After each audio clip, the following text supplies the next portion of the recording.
from the Associated Foundations Training Center aboard Battleship Iowa. It's another exciting episode of Scuttlebutt, the official podcast of the National Museum of the Surface Navy.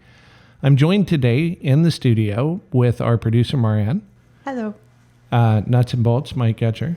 What happened to Ice Queen? It's been there too. We've just been rotating them. Oh, okay.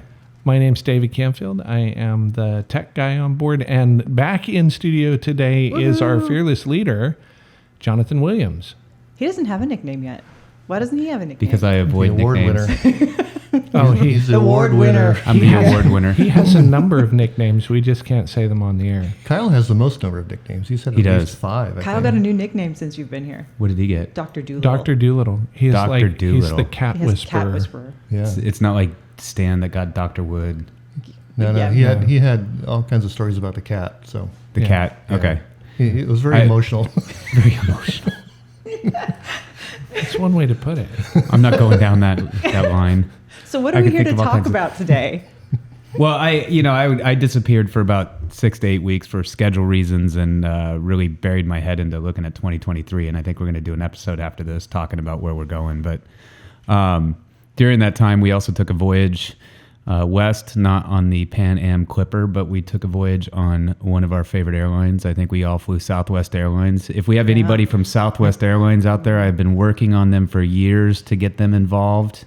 We fly nothing but Southwest Airlines, and we pay our tickets, and I am A-list preferred with a companion pass, and I know David is A-list preferred. Pretty close to the companion pass. That is the commute. I'm not sure, Mike, you're A-list yet. I'm not a companion either. You're not a companion either. But this is a shout out to any of our listeners that are Southwest Airlines. We would love to have you involved what we're doing. We have alignment, pro-American. Hey, can I just say they used to have a great partnership with Team Rubicon, and that's a military connection like us. We would so, just like hello. to say we love Southwest. We do. We are Southwest is looking for a awesome. little bit of love back. Yeah, we're looking for some love back. I'm making an appeal publicly on a podcast for all of our listeners. Share this on your social media. Please wake up Southwest. Say we love Southwest. We fly nothing but Southwest. So let's talk about it. Anyways, we flew our favorite airline to Hawaii. And we joined the Historic Naval Ships Association conference in Hawaii for a transformational year where we started talking about rust, corrosion, preservation, where the industry is going, especially with the hot items on the agenda this year. And Mike Getscher took that on. I think you did a wonderful video that we can't play on the podcast, obviously, but We can link it. Moran will link that video on there, but I'm going to turn it over to Mike to kind of summarize what he talked about and what that video really summarizes, because we're at a turning point in our industry, where our industry is going and what it means to the future, and that's really what we're looking at as well. Yeah, it's really been a year of huge challenges across the industry. And it was interesting as we put together that video, I broke it into 3 sections. And the front section is frankly the sad part, which is you have a number of ships that were either scrapped or sank at their moorings. Literally, I think there was 6 or 7 that sank over the last year. And then there's been at least the one submarine down in San Diego that was towed away. It was literally rusting so badly that they had to wrap it in plastic netting to keep the pieces on it while it was towed down to Ensenada to be scrapped. So there's this long-term problem here with ships.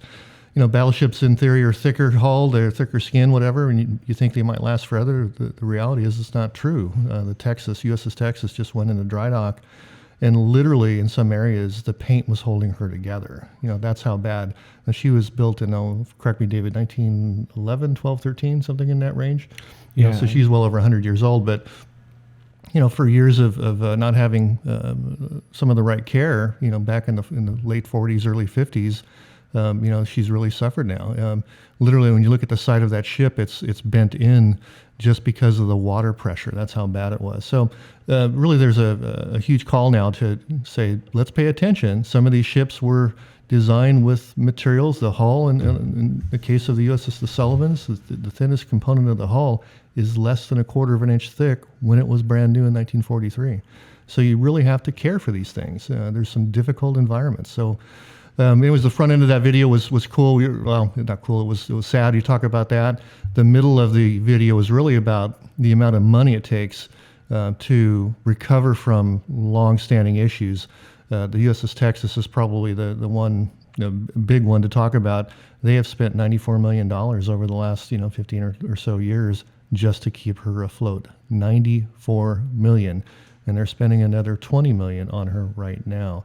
There's a huge cost to allowing these things to go south. Not a part of our organization, but the big cruise liner here, just a little bit over to the east of us here in the LA area.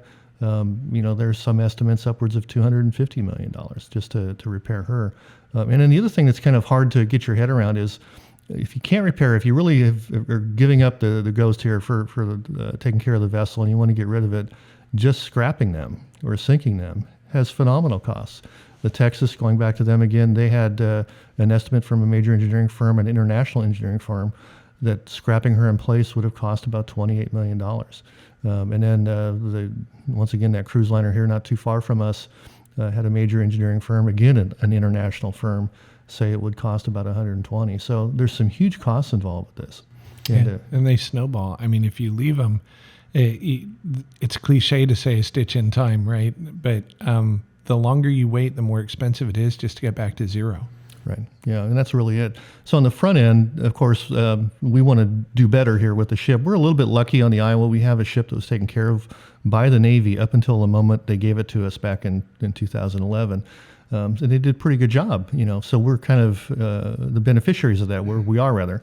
Some of these ships were donated either in the late 40s in the case of the Texas, or certainly a slew of them were donated in the 60s. That was 15 years or so after, 15 to 20 years after the war, where most of these ships were born. They were all donated then. And so they're suffering now from 50 years of different issues, So we're a little bit better, a little bit ahead of that. The third part of our video, and once again, Marianne will link it, was really about some of the new techniques. Some of these ships can't go into dry dock. Literally, the Midway has no dry dock available to it. We have only one on the West Coast that we could access for the Iowa. So we have to talk about that. Some of the smaller ships have plenty of access to a dry dock. So there's other techniques, though, taking care of the ships. Well, and I think you're not giving yourself enough credit there because you're really kind of touching upon it really topically. Instead of digging into it and looking at a proactive versus a reactive approach. I mean, yeah, the Navy took care of this ship, but the Navy took care of other ships too. And you make a conscious decision from the day you take it over on what you're going to do. What's your proactive approach versus reactive? And I think from a philosophy side, I'm sure we have some listeners, and I've got some folks that follow our e-blasts that have hit me saying, "What are you doing? Don't do anything with the hull. Do the decks." So let's talk about that right there, and what our approach to it is, and I mean dig into it deeper. That it's not just frankly we have a hull that was taken care of and we're lucky. I think there's a lot more to that. Well, I think number one, it's a priority of the institution. You have to have the foundation of your entire organization, institution, company, whatever you want to call it, because we have that argument here all the time. But, don't point at me. I'm an institution guy. Anyways, the foundation is in fact the ship. In our case, we live aboard the ship, and I mean that our offices are aboard the ship. We operate the company from the ship. It is literally the foundation of who we are, and without that foundation, literally, and it's not a joke, you can sink. So we focused on that, and a lot of that's your leadership. I'm not giving yourself credit there, Jonathan, because you've instituted the annual hull preservation campaign. We talk about that every year. We do this work. We accessed was it $500,000 from the state of Iowa? They gave it to us in a grant form to start working on the systems to take care of the wind and water line, which is where these things tend to deteriorate the most rapidly. It's that air-water interface where there's a lot of oxygen, wave action, so forth, and that's where these things go away, unless you have an internal problem like the Texas, and that's another discussion. But you've established the importance of this within our company, and certainly having the expertise that we have here in the maritime industry, the marine engineering expertise, and we have multiple layers of that. You have George out there. He's a 40-year veteran of shipbuilding and ship repair. You have a retired Navy Chief, Dave Moser out there, hull technician, HT. That's the Navy terminology. He's had 20 years in the Navy, and he's now retired, and now he's working here, and he's actually had some other experience aboard other vessels. And you throw some of my experience in there and David's experience, you have a lot of expertise here. And so we focus on this stuff. And then philosophically, we hate our deck. Our deck does not look good. But if you have no hull, Well, and you could repair the deck right here. You don't have to go to a shipyard. You can Right. repair the deck where we set. But Yeah, if you get behind in a hull, you're in deep trouble. let's take on myths. I mean, just because we have that Navy experience can be positive and negative. Let's take on those myths. Okay, so the myth is you need to scrub a hull every 6 months. Okay, Wow. so why do you, let's talk about that. Why do we scrub a hull or why would somebody scrub a hull every 6 months? So from the commercial point of view, when you're out on the water and actually engaging in maritime trade, you want to clean your hull so that you have fuel efficiency. All that beard, as we call it, the hanging, whether it's kelp or just the critters on the hull, it slows you down and actually hurts the environment ultimately because you have a lot more fuel usage. So there's a common theme here in the commercial world to clean your hull and keep it clean. The bottom paints that are used are in fact designed to prevent growth from even attaching or to at least slow down its growth. But as you start to scrub it, it actually ablates. It's an ablative technology, in fact. And so at some point you run out of that coating. And then after 5 to 7 years, depending on what kind of ship you have and what you're doing and what your trade is, you're going to have to haul out and have it reapplied. So we're not necessarily going anywhere. No, and we're we're not. not looking for fuel efficiency. It's a conversation we have a lot. The other thing in the Navy is it's about noise. It's about hydrodynamics, what you talked about, and it's also about looking good. Yeah. And the Navy has, nearly unlimited resources. They own their own dry docks. They do their own labor. They're able to do that. And when you move the ship from that Navy environment to a civilian environment where we are right now, there's no reason we shouldn't be pursuing some of the civilian technologies that might be more cost effective, more labor effective. And also, we're not going anywhere, as you say. Maybe we should take that conversation, Moran, take down a note, take on that conversation on Navy unlimited resources for the future, because they're delaying maintenance on ships right now because they're running out of resources. For Really? some Wow. value of unlimited. I'm being simply by comparison Well, to say a I 501c3. get it. But I think it is a topic that we should see if we can bring somebody in to talk about some of the challenges they're facing Yeah. in maintenance and some of the maintenance sequences and the technologies they're looking at to be able to extend those maintenance periods. Yeah, 'cause Really, you don't they- maintain a vessel, you're not doing anything with it anywhere. Yeah. They really fight the same battle. Enterprise had 4 life extension programs run on it, and she was in commission forever. But by the time she ended up in the yards, I had a friend of mine who was chipping the hull and just hit it with a chipping hammer, went straight through and saw daylight. And it's like, well, shucks. So we kind of took, philosophically from organization, institution, whatever you want to call it. I mean, an institution to me is a prison. So I guess in some ways we could call it an we're in jail. institution. There are some parallels. I'm just saying. I mean, we do have the Office of Iowa Corrections on board. Would you have a brig? Yeah. We have a brig, so I guess we could be an institution in that CMMA case. office is right down the Peewee here. It's interesting, just as an aside, that our accounting now occupies that MMA office. Pretty sure that there's some sort of parallel we can get there. Oh, hold on. Our accounting is not occupying it. Our recently promoted controller, who is Oh. controlling, is now in the MMA but office. the rest of her accounting staff is in there also. That's true, but So- she still is the the controller. controller. So And she's I'm thinking, She is I'm thinking controlling. we should go back to using institution. It sounds more appropriate. yeah, we could change our titles accordingly. I could be the warden, Inmate. Inmate. warden and inmate. It's a flat organization. So as we talk about this, there's a proactive and a reactive approach, but in a lot of ways, as we just talked about the hull scrubbing, coatings. I mean, and if we look at a coating system, there's water tanks, there's pilings that go in water, there's barges, there's things that really are equivalent to us. And so let's touch base on coatings. I mean, why do we have to follow a Navy spec? Why are we not following a Navy spec? I mean, that's another myth that sits out there, is just because we were a prior Navy ship that we follow a Navy spec. So let's address that myth. So Ken, let me go back just one step briefly. One thing I want to mention is we cannot scrub the hull in Los Angeles, and the different ships are in different jurisdictions, of course. Whether you're in Hawaii or on the East Coast or whatever, the local laws apply. And in LA, I cannot scrub the hull. Now, I don't want to anyways, because I'm going to start to ablate that coating, and I don't have an immediate dry dock available to me. So why would I even be scrubbing the hull just to keep it clean? There's nobody looking at it, right? So I don't want to. Well, and it grows. Yeah, I don't want to. I mean, we have a forest about this time of year. We have a forest. Right. Probably it Yeah. dies off over the winter, and then we start from scratch come spring. I mean, it's much like any 4 seasons. We have 2 seasons in LA with our hull growth. Right, but I don't want to just grind the paint away, because ultimately you do that. There are some softer bristle brushes you can use, and you can help a little bit, but still it's illegal. So I don't do that. Regarding paint, I agree. I go back to the contract. I don't know if people know this, but we have a contract with the Navy. The Navy says that we own the vessel, but if they need it back in the event, I think the language actually specifically says if a national emergency is declared, if they want it back, they can take it back. Now, I can guarantee to all of you listeners out there that the Navy is not ready to take our Battleship back. They're very expensive to operate. So, and they're now 80 years old, just about. Yeah, we have that conversation often. There just isn't the talent left in the training pool to operate them. You need a really big checkbook too. But getting back to the contract, it also says that we have to take care of the ship, and it's really generic language. It's I think in a manner that's acceptable to the Secretary of the Navy, or something really generic like that. So there's really no requirement in our contract to specifically follow any Navy specification. So what we do here is we follow a commercial specification. We do things right. We use the right coatings, epoxies, and zinc type primers and all that kind of thing, and just do it as a commercial vessel.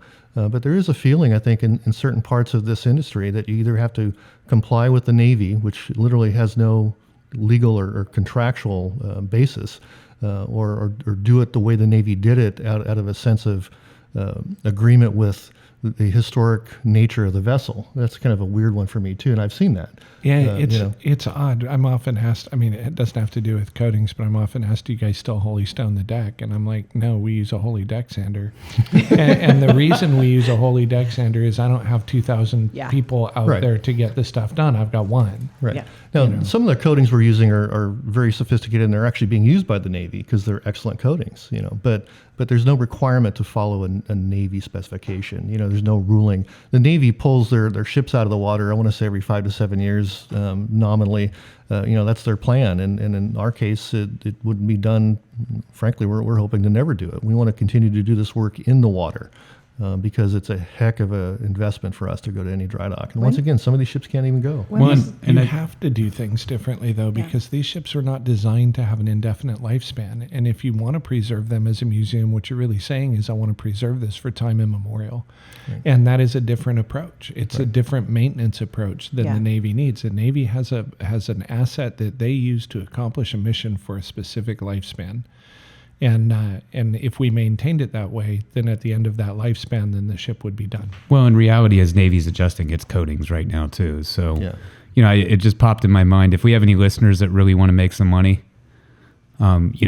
every August, September, come harvest our hull growth and resell it. But there's got to be some revenue in the hull growth. I mean, there's got to be some biofuels this piece of or kelp something. was growing on the USS Iowa. You are so optimistic. They're creating ethanol out of corn, so we should be able to create fossil fuel out of algae. Sushi. There are forests of kelp off the shore that might be easier to get to than our hull. I'm just saying. But ours have paint and things in them. Anyways, and it does look so cool when the current's going in the harbor and it's kind of like flowing along the side of the ship. It almost looks like we're underway. It's an entire ecosystem. It kind of looks like my face in the shower.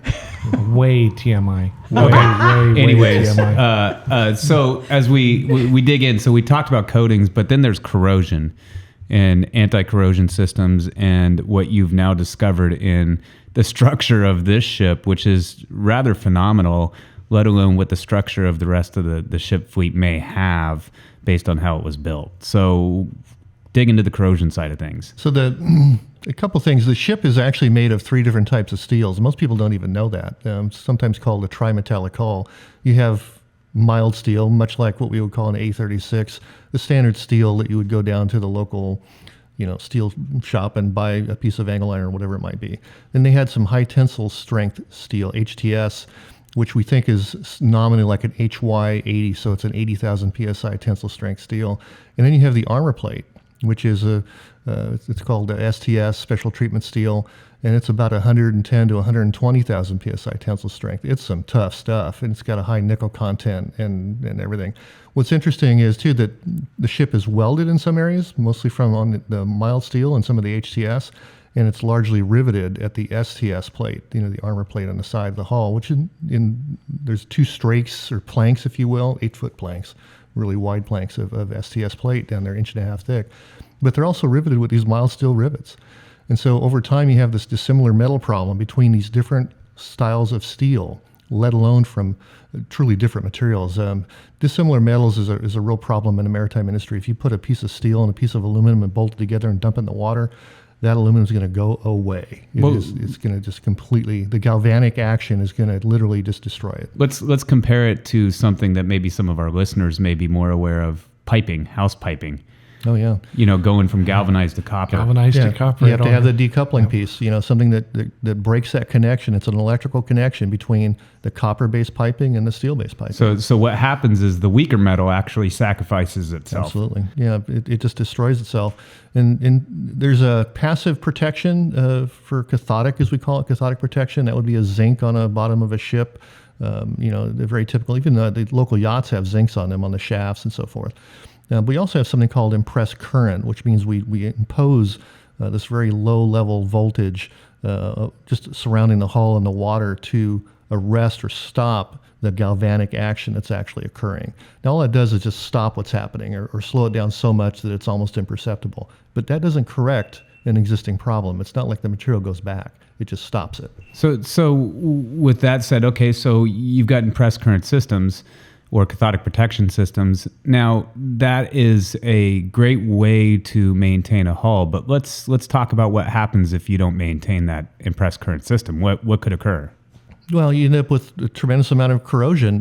First off, it's going to start at the wind and water line, which is does it overvolt? I mean, let's say if you have too much voltage in a impressed current system versus no impressed current system, what's going to happen? Hull. Okay, so it's going to accelerate your corrosion. Yeah, you have to be on top of the stuff. It's 850 millivolts is what we're typically running, maybe 900. It's science. Yeah, it is It's science. not random. It's not random. Thinking about that, as you just mentioned science, there's something we could throw onto our education team just to talk about cathodic Actually, protection. and Tiffany has systems. a corrosion book that I have that teaches all that stuff. It's a marine metals book that I absconded with from USC years ago when I was in their research. So we have to keep our anodes clean. So now we have kids, 10 to 13-year-old kids, come aboard and clean our anodes. Sorry. They get coated too. Hopelessly optimistic. Yeah. That probably would work, actually. That would be a great STEM program. But anyways. Yeah, we love it. And she's talking about an ROV to go down there and look at things too. Yeah, that would that'd be great. amazing. And we could talk about that in the future issue, because I think that 10 to 13-year-old right there in that range and doing some of those on the ship is really going to change some of the recruiting issues that our Navy is facing. Yeah. And I think we can be the front line of a pilot program to do that. But I don't want to dig into that on this. Maritime careers too. Yeah, maritime careers. But I don't want to dig into it at this episode because I may have some more to announce on that front. That inspiration is really important to me. And I talk about this a lot with you, but never on this podcast. I was inspired to do that in 8th grade. So 8th grade, I was in Long Beach, and I had to write a paper in the history class. And God, I remember that teacher too. He was great. But I was able to go on this bus with another 30, 40 kids to go down to visit the Long Beach Naval Shipyard as a special treat for kids that wrote this paper. And so I went down there, and all you were just exposed. You were just run around. I remember going on a Navy ship and having lunch. I remember just seeing the shops down there. And that stayed with me from 8th grade. As I got into high school, of course, I didn't know exactly what to do. Ultimately ended up as a diesel mechanic, then went back to school for my mechanical engineering degree, and ultimately picked up my license as a merchant marine engineer. So the Navy recruiter didn't knock on your door. They kind of missed you. You flew under the radar. No, I was thinking of taking on the Navy too, but I couldn't get through school fast enough. I was kind of slow, figuring out what I really wanted to do. It took me 7 years to put myself through college, on my own dime. Did all of that myself, and ultimately by the time I got there, I was too old to become an officer. Now, certainly my son has become an officer. He's now doing that stuff, but and by the time he hits the fleet, he's much older than when you were when you entered the fleet. Yeah, I was just slow starting, and that's fine because I still ended up in this maritime career, which has been phenomenal for me. I've been in and out of it a little bit, but I've got 1,000 days of sea time. I spent a year in the Med. I spent a year in the Gulf of Mexico. I've been across both big oceans, and it's been a phenomenal career for me, and I just love it. But that inspiration was crucial. Just that little bit of taste of what was out there, and kind of that trigger, and it stayed with me as I matured and grew up. Well, and I think all of you guys have a lot of sea time. I've got a little bit of sea time on cruise ships. I have very little sea time on cruise ships. I'm usually working for my dinner when I'm on there. Exactly. I crossed on the equator on a cruise ship. That's cool. Did they run you through a ceremony? They did at the buffet. Yeah. Yeah, we had kind of a buffet also, but it's No, probably nobody not wants that It's buffet. not similar to what you had. it's the old food, right, David? It kind of, yeah. It was a long canvas tunnel that. As, had as I went down the in buffet it. line, there was the executive chef at the end going, pat the belly. If people don't know, when you cross the Kiss the equator, belly. maritime tradition demands that when you cross the equator, you have to pay homage to Neptunus Rex. Neptunus Rex, and that's the tradition. And there's another And one Davy for the Jones. Arctic. Davy Jones, Dave- right? Davy Jones So, and Neptune. that tradition varies dramatically on where you're Yes, at. very much. It varies dramatically from the years it occurred. Thank you very much. I was going to say the years. Yes. Right? Yes. It varies from commercial to the Navy. Again. Uh-huh. I mean, there's a whole bunch of crazy stuff. And, So and I was talking to a sailor who recently crossed the line who did not know what a shillelagh was, and I was so disappointed. Yeah. But that might be for another episode when we're talking about Navy Terminology. slang. Yeah, Moran, where's your paper to take down all these future episodes? We're always wondering what to do, and you're not even taking down the notes. You've got didn't like tell 4 me to bring episodes these. already. Put didn't them in tell your me to bring phone. My phone is busy with GoPro All right, right are you now. remembering them? Yes. You promise? No. I got it. I got you. You've got it. You've got it on your I remarkable. got backup. remarkable. You are such remarkable. I love So- Remarkable. That's a shout out, by the way. Product Remarkable. Remarkable, they have yet to pay us, but we love Remarkable as well. And we use PPG paint coatings. Shout out to PPG. Yeah. They did give us They a did give us tremendous a very much. deal when we painted the ship. She still looks awesome 11 years later. Yeah, good on friends, good PSX people. one. We'll see a lot of them here on Saturday Yeah. night coming You know, up. And I think the Navy's actually even using PSX1 at this point on some of their ships, I heard. And so I was just on board Kitty Hawk, and it is pink. It Yeah, is that's- pink. that's the That's Operation epoxy's chalking. Petticoat. Yeah. I mean, that's basically the epoxy's chalking. We talked Yeah. about it for a while. Wow. And so I think as we summarize and close this out, actually, we didn't even talk about what I talked about. So, we'll talk about what I talked about in the next episode because we're actually going to focus on the future. That we take a reactive or a proactive versus a reactive approach. We don't want to be in the reactive mode. We want to be proactive on what's important. Much like a building, if your concrete foundation falls apart, it doesn't matter if you replace the windows. If our hull falls apart, it doesn't matter if we replace the deck. Yep. We all agree the decks look horrible, but if you want to write a $7.5 million check right now, we will begin the deck project next Yep. week. Actually, The I'm sorry deck to- looking pretty underwater. It's not nearly as nice. So we're in a proactive versus a reactive approach. We're learning from innovations and future lessons to try to apply them here, and we're trying to think out of a box and help the industry. Triggering those thoughts and triggering a way to move forward and how everybody can think about this absolutely differently as we face the future of what these ships may look like. And some of them may be far beyond the point of repair at this point. I mean, we're watching Texas and they're doing a tremendous job down there and may, But to listen recover to, her. listen to Travis say this wasn't just wasted; it was missing Yeah. on certain framing elements, Yeah. and that was terrifying. And It really is. Mike and Len down at Midway have really taken on having the hard conversations with the rest of this industry. These are tough things to talk about. Nobody Yeah. likes to talk about sinking. Nobody likes to talk about the tough maintenance. Nobody likes to talk about the costs. They want things to look pretty. At the end of the day, this is about leadership too. It's not just about. I think the technology is there, the technical expertise, the different techniques that you have, the paints, the coatings, whatever it might be. That's all there. This is about decision and leadership. And Yeah. You need to provide the leadership at the top level of the organization, and that's you. And certainly we support that. So you have to have that desire to do the right thing and the basic understanding, and people need to know that. So I want to hit one last topic in case we have any of the other ships that listen to this podcast. I'm never sure who listens to it or not, but I think it's important to touch on this. Look, you have partners in coating companies. PPG, Yes. we happen to believe PPG is probably the best out there for maritime coatings. PPG is not paying us for that opportunity. No, We've not at all. experienced them over 11 years and haven't had to repaint the exterior of the ship, and she still looks almost brand new today. We were talking about having to go through and doing some touch-up, much like your car would have to do touch-up. But, I think it's important to notate these PPG, we talked to them, and I'm going to talk about PPG, but I'm sure a lot of the other paint companies do too. We pay probably double the amount of money of some of the cheaper paints out there and what we choose at PPG, but we choose to last 15 to 20 years and not 5. We rather put the money up front and not have to redo it because human labor is hard to come by. And so let's invest in the coatings and do it once, not once every 5 years, once every 20. And let's also leverage them for the expertise that they have. They will give you the free expertise, the free inspection, the free help. They will come to you and help you, and that's available for absolutely free. I think if any of our ship partners hear that out there, reach out to them. You don't have to buy PPG if you don't want to buy it, but reach out to them and they'll come help you. They'll come help set up a program and analyze what you have going on. Mike, you learned something just a month ago about what we had going on. Yeah, I mean, it's constant learning. You have to, and we're elevating our game too, and that's part of that video. So make sure and link that out there. Yeah, Moran will link that video, and it was really impactful. So I think, what are we at, 25 minutes here? No, we hit 30. We hit 30 minutes. Wow, that was. It's a good conversation. We can talk about rest all day. Are you winding it up? Yeah, we'll wind it up, and the next one I'll go into kind of 2023, what we're doing going forward, and I could wrap up based on what I had on HNSA.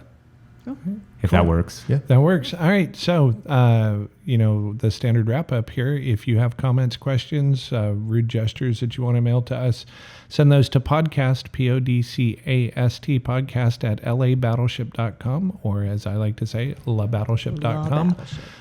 We are always interested in your feedback. If you want to see us talk about something or hear us talk about something, send those ideas in as well. And join us next time on another exciting episode of Scuttlebutt, the official podcast of the National Museum of the Surface Navy.